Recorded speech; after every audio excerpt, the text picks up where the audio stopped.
आजच्या माझ्या क्लायंटला लिटरली 3 ते प्रत्येकाला 4 उत्तर देणं वर्षांपासून खूप अवघड नेल्सची असतं खरंच. एवढी कमतरता होती, कारण कॅल्शियम डिफिशियन्सीमुळे त्यांना नेल्सच नव्हते आणि त्याचमुळं त्यांना आता नेल्स करायचे होते. सो त्यांनी माझ्या स्टुडिओला व्हिजिट केलं आणि आपण त्यांचा पहिले तर बेस रेडी करून घेतला आहे, कारण आपल्या कामासाठी बेस हा खूप इम्पॉर्टंट आहे.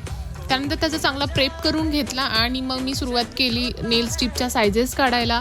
आणि मी ॲप्लिकेशन केल्यानंतर त्यांना थोडं अनइझी होत होतं, कारण बिलकुलही सवय राहिली नव्हती त्यांना नेल्सची. त्यानंतर मी थोडंसं लूज केले नेल्सला आणि त्यांना मेक शुअर केलं की त्या कम्फर्टेबल होतील. आणि त्यानंतर मी बफिंग करून घेतली, मस्त शेप केला, फायलिंग केली, सॉफ्ट केलं आणि त्यानंतर आमचं ठरलं होतं न्यूड बेस कलर करूयात आणि सिंगल फिंगर ग्लिटर करायचं आहे. बट त्याचसोबतच मला असं वाटलं की आपल्यामुळे जर कोणीतरी हॅपी होत आहे तर मी नेल आर्ट तर करायलाच पाहिजे. मग सिंगल फिंगर नेल आर्ट मी त्यांना फ्री दिलेला आहे, तुम्ही बघू शकता. आमचं इकडे जेल ॲप्लिकेशन करून झालं आहे, मी टॉपकोट केलं आणि हा आहे आमचा फायनल रिझल्ट. तुम्हाला कसा वाटला आहे कॉमेंटमध्ये नक्की कळवा. भेटूया नेक्स्ट व्लॉगमध्ये.